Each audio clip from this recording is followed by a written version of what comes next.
This meeting is being recorded.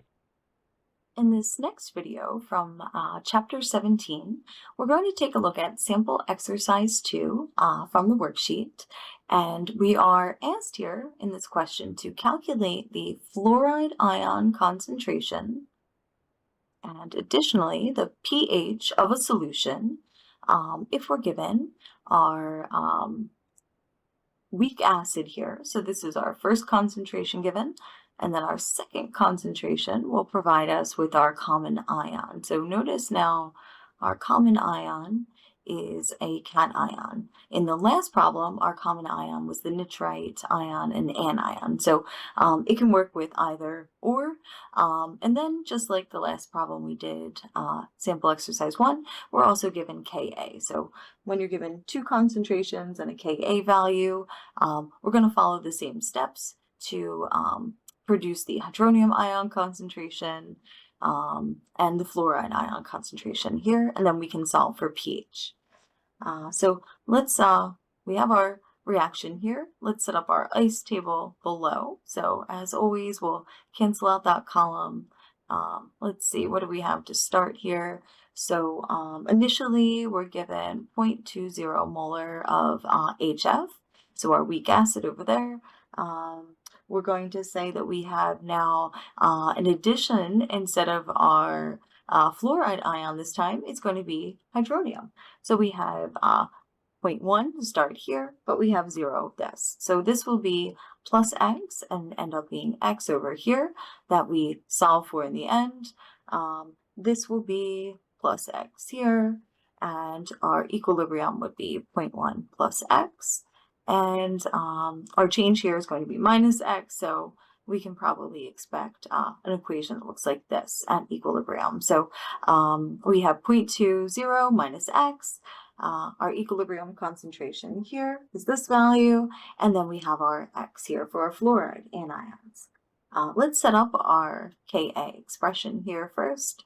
So this is equal to that 6.8 times 10 to the negative 4. So luckily, again, we can just exclude that these tiny x's for a change. So that would look like this. If we put our products over here, we would have 0.1 plus x, and then times x for our fluoride, and then our weak acid, 0.2 minus x. So this is what we get initially. We're going to cancel out that x and this one because they are negligible because of that tiny Ka. So always check your Ka.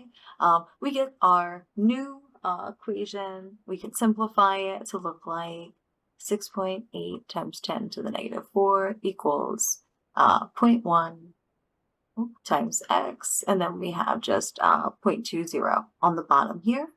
All right, so we just have to do some algebraic manipulation here, some rearranging to get our x by itself. So we're gonna multiply, okay, let's do it over here, each side by 0.20. That will cancel out here. So we're gonna look like this over here.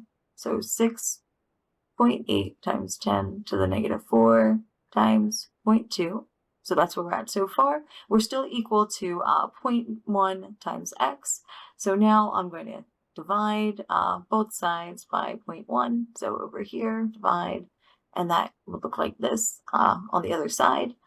And now this is all equal to x. So again, this is our rearranged equation. When you plug this into your calculator, we should get a value of 1.4 to 2 sig figs, because that's what we were given above, times 10 to the negative third molar. Oh, so that's to the negative third. So this is our x value.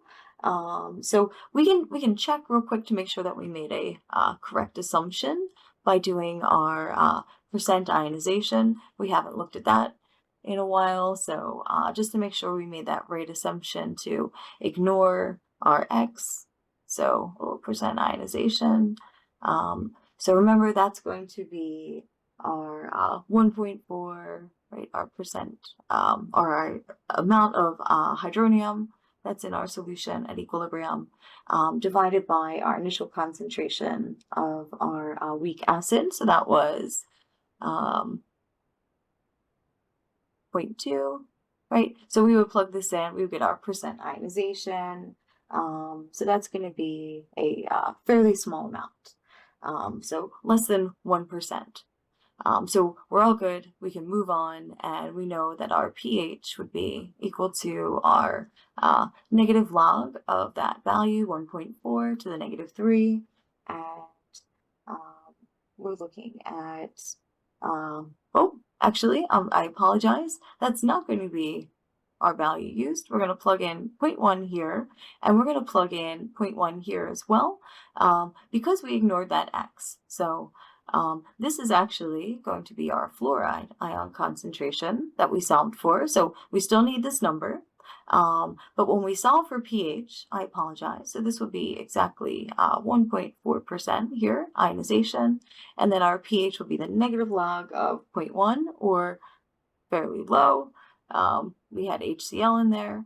So a pH of 1.00 doesn't seem surprising.